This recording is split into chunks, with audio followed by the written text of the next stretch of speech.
ওয়াজ media service. সুন্নি ওয়াজ media service একটি সুন্নি আকীদা ভিত্তিক channel.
প্রেমের পাগল সে তো ঘুমাই মদিনায়, হরে আমরা গুসারো প্রেমের পাগল সে তো ঘুমাই মদিনায়।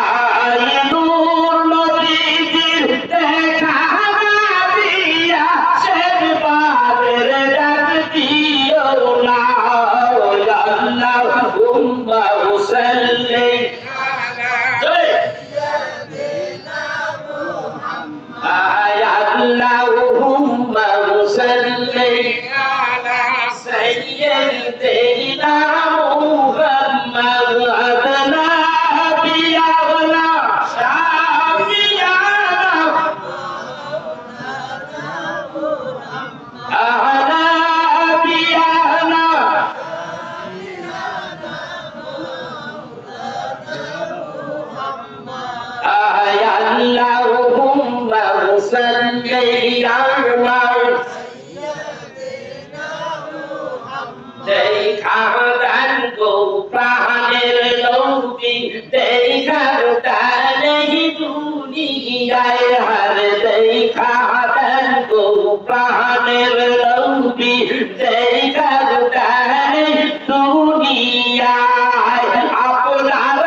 এই 25 বছর পরে এই জায়গায় এই দেশে আইলাম, এই সাইডে আইলাম, ঠিক না ভাইয়া?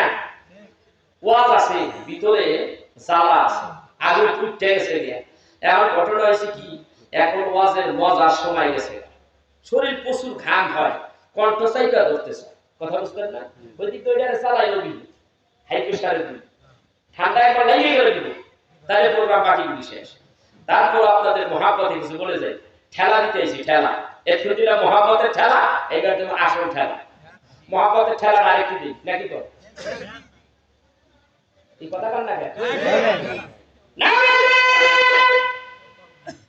না কোনো ছেলে নাই আছে নাই নাই।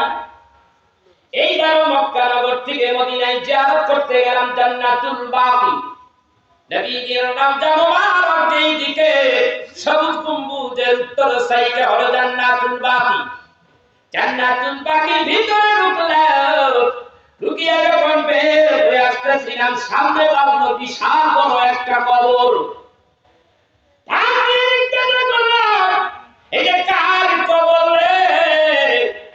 ডাকতে বলে হাজা উসমান গনি।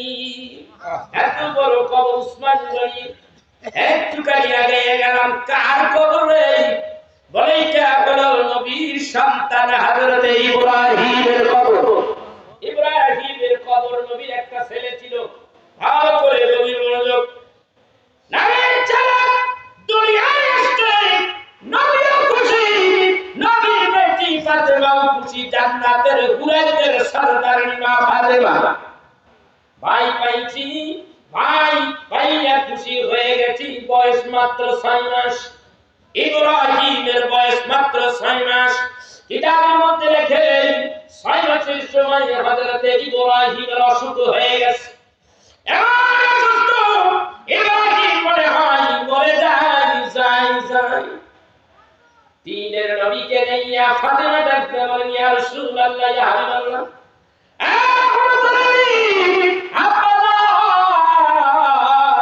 আমার ভাই যেন কেমন কেমন করে আপনি পয়গম্বর আল্লাহর কাছে দোয়া করে আমার ভাই ইব্রাহিমের জন্য। ইব্রাহিমের জন্য নিজের সন্তান ইব্রাহিমের জন্য নবীজি আমার হাত তুললেন, আল্লাহুম্মা আমিন। আমার সন্তান ইব্রাহিম এই কথা যখন বলতে লাগলো, আল্লাহ তাআলা বলে, জিবরাইল